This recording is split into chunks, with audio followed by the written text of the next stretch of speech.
چلا جاتا ہوں ہنستا کھیلتا مجھے حوادث سے، اگر آسانیاں ہو تو زندگی دشوار ہو جائے۔ عزیزو، ضرورت اس بات کی ہے کہ ہم اپنے اندر اتحاد کریں اور اس اتحاد کو لے کر عوام میں پھریں اور انہیں بتائیں کہ تمہارا وجود کس لیے ہوا ہے، تم دنیا میں کیوں آئے ہو۔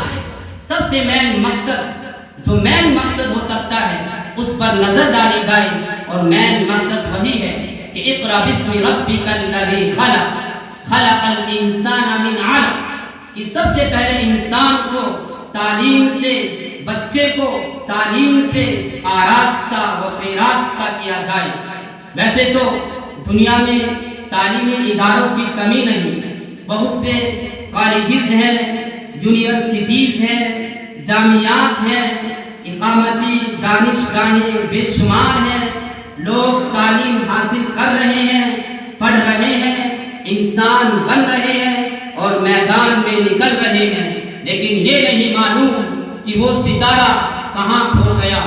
جس نے 8 سالہ زندگی مدرسے کو دی وہ کہاں کھو گیا۔ ہمیں ضرورت اس بات کی ہے کہ ان کے ضمیر کو زندہ کیا جائے اور ان کو سمجھایا جائے کہ تمہیں قوم میں کیا کام کرنا ہے۔